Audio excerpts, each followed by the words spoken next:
eu concordo com a segunda parte. Mas eu concordo com o fato de que um crente ou um pastor que não ora está no caminho do desvio. Quem não ora, ele é mais susceptível à apostasia. Quem não ora, ele é mais susceptível a ouvir a voz do diabo e seguir, porque ele está sem discernimento. Quem não ora é um prato cheio para lobos. Quem não ora, não tem discernimento, então ele faz coisas enganadas e pensa que estava fazendo por Deus. A oração, gente, é a nossa principal arma na batalha contra o diabo. Te explico por quê. É em oração que nós ativamos todas as armas da batalha. É em oração que você aciona o nome de Jesus. É em oração que você aciona o sangue de Jesus. É em oração que você aciona a fé para operar milagres. É em oração que movemos as mãos de Deus. Então, sem oração, nós estamos fritos nessa batalha. Você está desarmado sem oração. Alguém me pergunta, além de obedecer ao fato do que a Bíblia manda orar, Jesus não ensinou ninguém a pregar, não ensinou ninguém a expulsar demônio, não ensinou ninguém a curar enfermo, ele ensinou a orar. É grave, a situação é grave. Além de nós analisarmos as coisas dessa lógica, tem gente que pensa que o fato dele não orar é uma coisa trivial. Olha, deixa-me te explicar a gravidade da falta de oração na sua vida de uma forma bem prática. Deixar de orar é orar ao Deus errado. Vou repetir. Deixar de orar é oração. Porque a oração não é o que você fala. Oração é um coração que Deus vê. O próprio Jesus disse, vocês falam uma coisa com a boca e fazem outro com o coração. Com a boca diz uma coisa, no coração diz outra coisa. Então Deus olha o que está no seu. Então não adianta, veja bem. A atitude para Deus, a atuação, a atitude para Deus é o que importa. Foi o que eu falei da gratidão. Gratidão não é falar obrigado. Gratidão é devolver os favores. Não é sair por aí agradecendo. É em algum dia ou outro você devolver os favores. O nome disso é gratidão. Quando nós vamos entender diante de Deus o que é gratidão, o que é uma pessoa grata a Deus? Não é ela ficar dobrando e dizer, Senhor, muito obrigado. Não, ela devolver a Deus em quê? Em culto, em oração, em adoração. A Bíblia entende que uma pessoa é ingrata quando ela não ora. A Bíblia entende que uma pessoa é ingrata quando ela não devolve a Deus em adoração. Eu não estou bem hoje, por isso que eu adorei mal. Então sua adoração é condicionada, você está bem. Mas todo dia eu vou até Deus e agradeço. Bacana, mas devolva a adoração, devolva o que Deus faz por você em culto, em louvores. O louvores da sua casa e adora ao Senhor. Está no carro, adore. Não é só falar obrigado, Senhor. Nós precisamos compreender que deixar de orar é orar ao Deus errado. Vou te explicar. Quando você não ora, você manda uma mensagem. Por exemplo, Charles Chaplin, vocês lembram de Chaplin?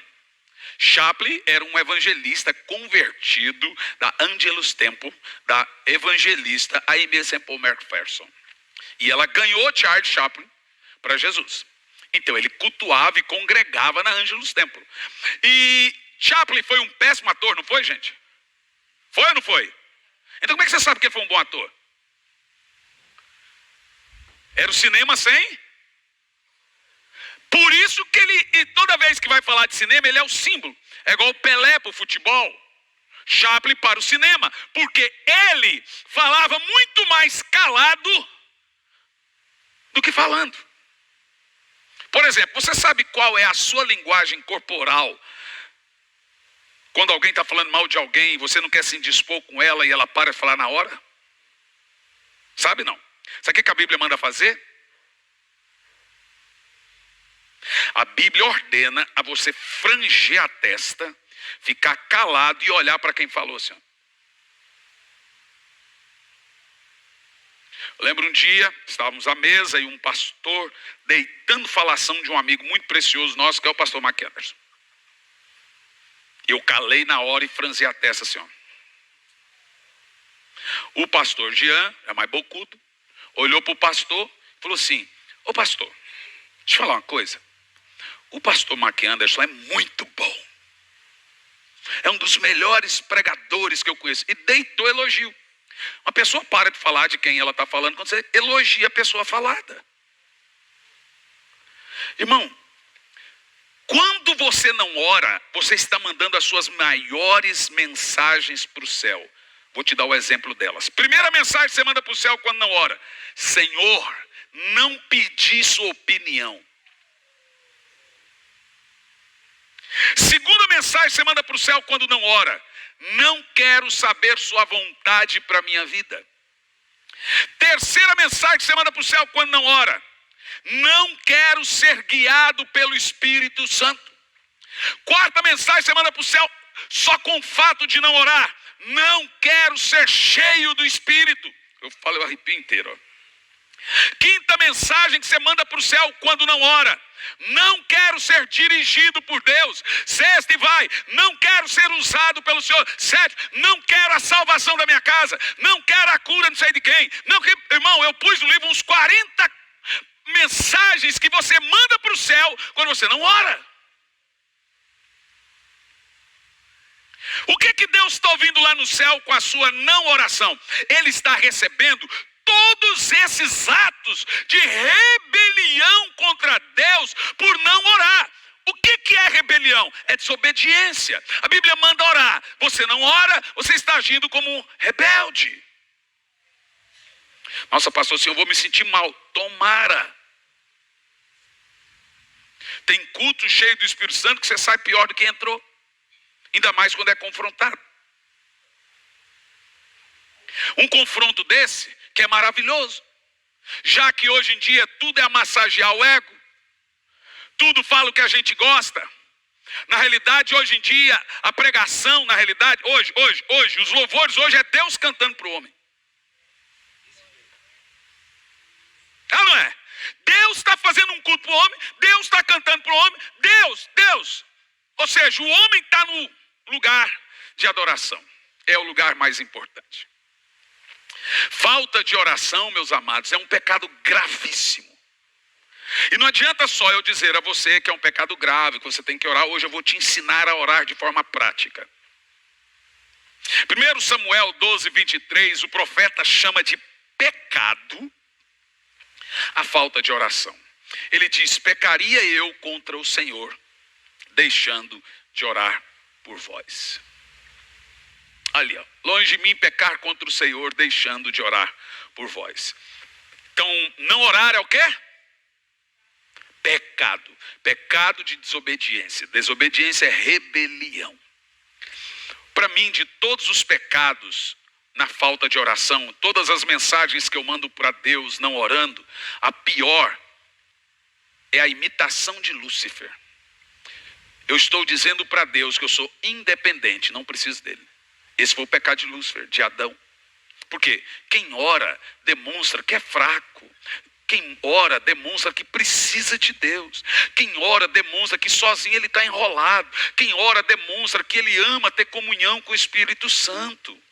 E quem não ora simplesmente está agindo com Deus de maneira triste, que é a do desprezo. Está desprezando o Senhor. Eu não tenho o perfil, gente, de tolerar desprezo. Mas eu aprendi a dar desprezo. E eu percebi que a pior coisa em uma pessoa é quando ela despreza você. Melhor brigar do que alguém te dar desprezo. Não é? A pior atitude. Imagina você dando desprezo a Deus. Por isso que a Bíblia diz que o Espírito Santo se fere, o Espírito Santo fica magoado, fica triste. E por isso que tem muitos irmãos que a vida dele não vai para frente. Esses dias uma pessoa aqui da igreja, acho que pediu se poderia visitar uma outra igreja. E depois uma outra. Eu falei: pode visitar o tanto de igreja que você quiser. E eu deixo. Você quer visitar? Pode visitar. Aí ela voltou dizendo: pastor, que estranho o que eu ouvi numa certa igreja, numas 3 igrejas, o que eu ouço aqui. Lá, como eu disse, parece que é Deus que está cantando para o povo. Lá, é Deus que está trabalhando para o povo. Lá, não. E se você quer saber onde o Espírito Santo está atuando, é nesse conceito de palavra. Hoje já não ouvimos mais mensagens, por exemplo, de santidade. O que é santidade? O que é isso? Esqueci o que era. Não se ouve mais temor de Deus. Eles preferem agora fazer uma confissão de fé, jogar na internet, e a hora que você vai ler lá a confissão de fé, assim, agora pode beber. Aí quando você vai ler a confissão de fé, assim, casais de namorado podem fazer sexo contando seja de maior. Você vai ler na confissão de fé, está lá um monte de baboseira. Em outras palavras, eles querem gente a qualquer custo.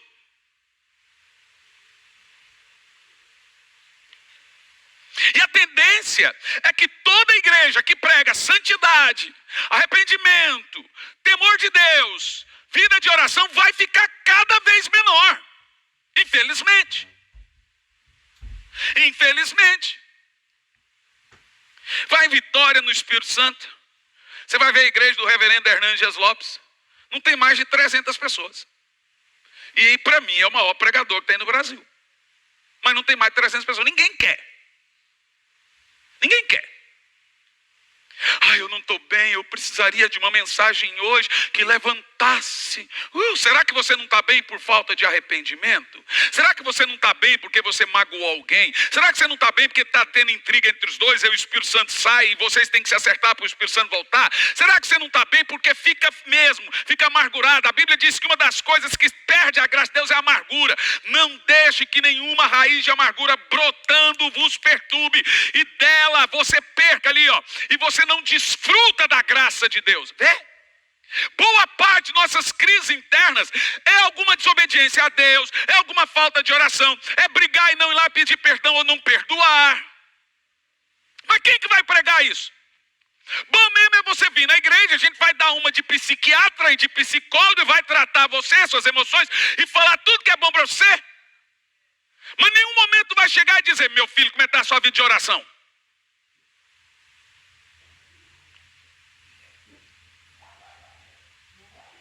Como é que está seu relacionamento com Deus? Como é que está o seu tete a tete com o Espírito Santo? Eu estou no carro, pastor, eu estou orando.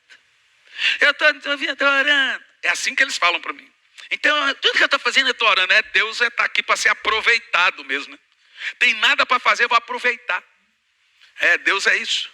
A vida de oração, ela precisa ser prioritária. A Bíblia fala de um lugar e um horário e não abandonar aquilo por nada.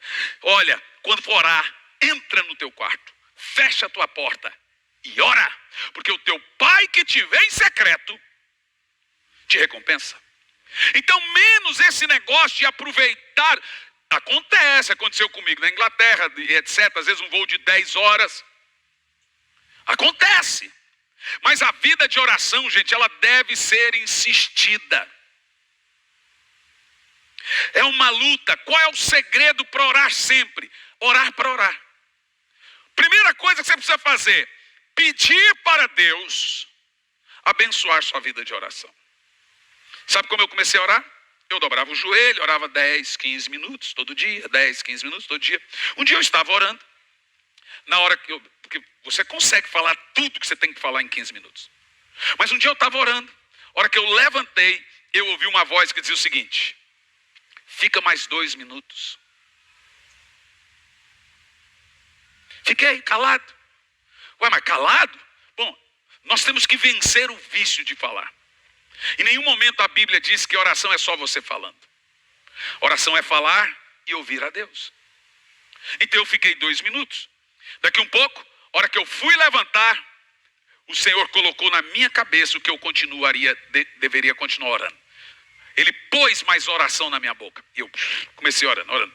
Quando deu uns 10 minutos, falei: aleluia, glória a Deus, Senhor, te amo, aleluia, glória a Deus. E levantei. Quando eu levantei, o Espírito Santo falou assim: fica mais 1 minuto. Dobrei o joelho, veio mais 15 minutos de oração pela boca. E foi até que deu 1 hora e pouco. Irmão, a hora que deu 1 hora e pouco, eu olhei no relógio e falei assim: diabo, seu safadão, vagabundo, já saquei a sua. Quando você vai orar, o Espírito Santo põe palavras e o diabo tira. O Espírito Santo põe e o diabo tira. O Espírito Santo põe e o diabo tira. Por isso você consegue orar só 5 minutos. O diabo vem e tira. Primeiro, começa uma batalha pelo pensamento. Você pensa nisso. E aí, se começa uma batalha pelo pensamento, você tem que entrar nessa batalha. E a Bíblia ensina, levar o seu pensamento cativo a Deus. Aí, nessa batalha pelo pensamento, você começa a orar como? Senhor, cubra minha vida de oração com seu sangue. Eu oro pela minha vida. A pessoa não tem nada para orar. Dobra o joelho e ora para orar. Vou te explicar uma coisa que você precisa compreender sobre 3 coisas aqui nessa noite. Primeira delas. Por 3 vezes na Bíblia, nós encontramos o termo derramar, referindo-se ao Espírito Santo. Então, quando você lê o termo derramar, saiba que está falando de uma espécie de batismo do Espírito. Por exemplo, Joel 2:28 está falando do batismo do Espírito Santo em Atos 2. E lá diz, nos últimos dias, derramarei do meu Espírito sobre toda a carne, que se cumpre em Atos 2. Então, a palavra derramar de Joel 2, ela está em mais 2 textos referindo-se a um profundo derramar do Espírito Santo. Por que eu estou dizendo isso? Primeira coisa, primeiro texto que nós temos referido ao Espírito Santo na palavra derramar é derramar do batismo com o Espírito Santo. Derramar do meu Espírito sobre toda a carne, ou o batismo de fogo, que se cumpre em Atos 2. O próprio Pedro diz, hoje se cumpriu o que foi profetizado o profeta Joel, que diz, nos últimos dias derramarei do meu Espírito sobre toda a carne.